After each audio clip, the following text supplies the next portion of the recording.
खबरों के express way से आगे रुक करते हैं सियासी ढाबे का, जहां आज की सबसे दिलचस्प खबर मौजूद है। दिल्ली में स्वाति मालीवाल से हुई बदसलूकी का मुद्दा बड़ा सियासी रूप ले चुका है। बदसलूकी के मामले में घिर चुके केजरीवाल ने आखिरकार अपनी चुप्पी तोड़ दी। उन्होंने कहा कि इस मामले में निष्पक्ष जांच होनी चाहिए। खबर तो ये भी है कि दिल्ली पुलिस ने सुनीता केजरीवाल और अरविंद केजरीवाल के माता पिता से भी पूछताछ वो करना चाहते हैं। वहीं मालीवाल ने बदसलूकी मामले में जब मुंह खोला तो दिल्ली में सियासी तूफान आ गया और आम आदमी पार्टी ने अपनी ही महिला सांसद के खिलाफ मोर्चा खोल दिया है। लिहाजा मालीवाल को आम आदमी पर मजबूर होकर पलटवार करना पड़ा। वहीं बीजेपी इस मामले को चुनाव से ठीक पहले ठंडा नहीं होने देना चाहती।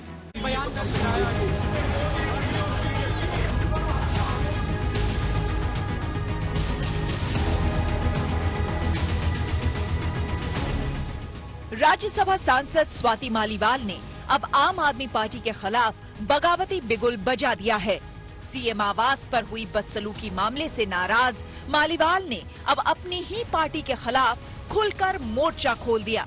दरअसल जब से स्वाति मालीवाल ने केजरीवाल के पीए विभव कुमार के खिलाफ बदसलूकी की शिकायत दर्ज कराई है, उसके बाद से ही आम आदमी पार्टी मालीवाल को निशाने पर ले रही है और मालीवाल को बीजेपी का मोहरा बता रही है।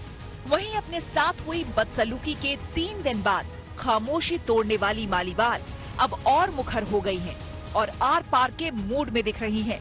आज स्वाति मालीवाल ने सोशल मीडिया एक्स पर एक पोस्ट में दावा किया कि कल पार्टी के एक बड़े नेता का फोन आया। उसने बताया कैसे सब पर बहुत ज्यादा दबाव है, स्वाति के खिलाफ गंदी बातें बोलनी है, उसकी पर्सनल फोटोज लीक करके उसे तोड़ना है।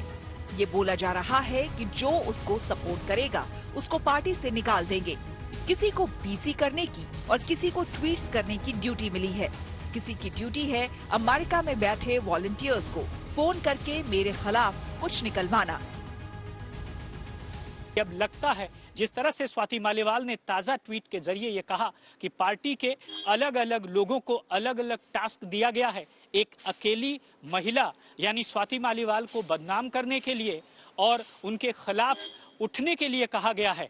यह साफ तौर पर दिखाता है कि स्वाति मालीवाल किस तरह से अब आर पार की लड़ाई के मूड में है। छठे चरण के चुनाव से पहले दिल्ली के दंगल में महिला सुरक्षा एक बड़ा मुद्दा बनकर उभरा है। बीजेपी स्वाति मालीवाल से मारपीट को बड़ा चुनावी मुद्दा बना रही है। वहीं आम आदमी पार्टी इसे साजिश बताकर उलझाने में लगी है। स्वाति मालीवाल जो उनके कबीर एनजीओ के जमाने से उनकी सहयोगी रही, यदि उनके साथ इस प्रकार का बर्ताव किया जा सकता है तो अधिकारियों ने जो आरोप लगाए थे उसमें कितना सत्य होगा ये स्वयं समझा जा सकता है। आप अपनी सांसद के साथ ये कर सकते हैं केवल अपने राजनीतिक स्वार्थ की पूर्ति के लिए। मैं गंभीर बात कह रहा हूं, तो अपनी राजनीतिक स्वार्थ की पूर्ति के लिए आप दिल्ली और देश की जनता के साथ क्या कर सकते हैं सोचा जा सकता है। भारतीय जनता पार्टी ने एक एक करके और षड्यंत्र रचने शुरू किए। उन्होंने स्वाति मालीवाल जी का प्रयोग करके अरविंद केजरीवाल जी पे झूठे आरोप लगाने की कोशिश की। बीजेपी केजरीवाल की चुप्पी पर लगातार सवाल कर रही थी। आखिरकार केजरीवाल ने अपनी चुप्पी तोड़ते हुए कहा कि वो इस मामले में निष्पक्ष जांच चाहते हैं। उन्होंने ये भी कहा कि इस घटना के 2 वर्जन हैं, लिहाजा पुलिस को दोनों पक्षों की जांच निष्पक्षता से करके न्याय दिलाना चाहिए। इस मामले में निर्भया की मां भी सामने आई है, जिस निर्भया को लेकर कभी केजरीवाल ने दिल्ली में सुरक्षा के मुद्दे पर आंदोलन चलाया था, आज उसी निर्भया की मां कह रही है कि केजरीवाल चुप्पी तोड़े और स्वाति मालीवाल को इंसाफ दिलाए। दिल्ली के वो सीएम हैं और भी राज्यों में है, पूरी जनता का उन पे विश्वास है। वो खुद ही कहते हैं कि हम दिल्ली का बेटा हूँ, भाई हूँ, तो उस भाई और बेटे के नाते, भाई के नाते उनको इस पे बोलना चाहिए। जो भी गलत किया है उसके खिलाफ सख्त कार्रवाई करनी चाहिए और उस स्वाति जी का सपोर्ट करना चाहिए।